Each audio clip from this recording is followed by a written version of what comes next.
Shalom, salam damai. Puji Tuhan, saudara-saudara dapat bersama di dalam firman Tuhan renungan harian kita. Pada hari ini kita berdoa. Bapa di syurga, terpujilah namamu. Engkau berkati kami. Saat ini kami ingin mempelajari firman-Mu. Berkati kami agar kami dapat memahami dan kami mengetahui message-Mu Tuhan. Dalam nama Yesus. Amin. Judul firman Tuhan pada hari ini adalah muda dan terpilih. Ayat renungan di dalam 1 Samuel 16 ayat 11 dan 12.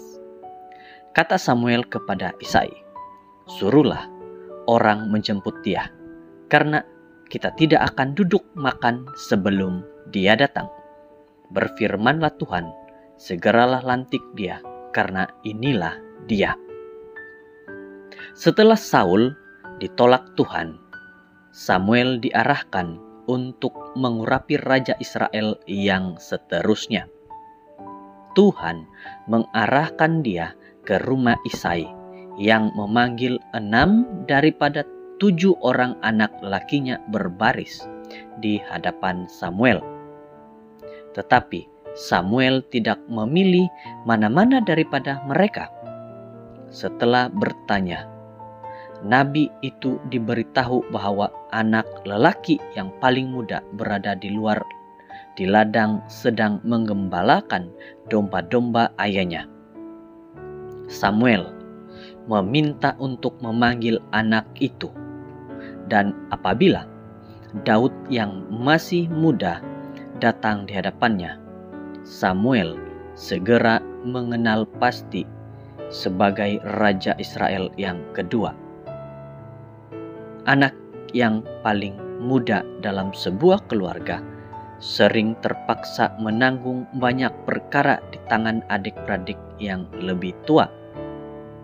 Dalam kebanyakan case, ketika tiba masa mereka mewarisi pakaian abang-abang atau kakak-kakak mereka, pakaian itu telah dipakai oleh ramai adik-beradik mereka yang lebih tua, sehingga ia kelihatan sangat buruk.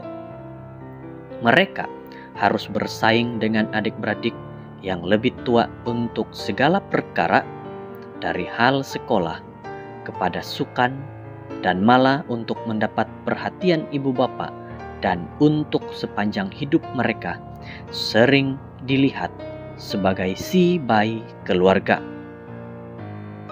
Adalah biasa bahwa dari usia awal, anak yang paling muda belajar untuk cemerlang dalam bidang-bidang di mana mereka tidak perlu bersaing dengan adik-beradik mereka yang lebih tinggi, lebih cepat, atau lebih berpengalaman. Seringkali anak yang paling muda lah yang membawa gelak ketawa dalam rumah tangga.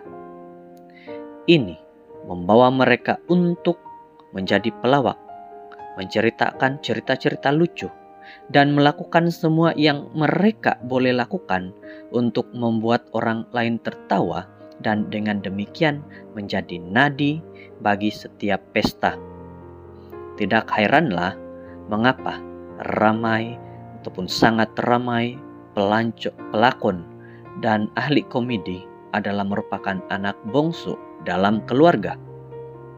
Paulus menuliskan kepada pendeta muda Timotius, "Jangan biarkan sesiapapun menghinamu karena usiamu yang muda.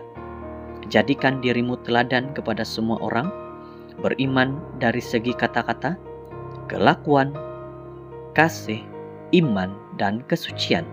1 Timotius 4 ayat 12.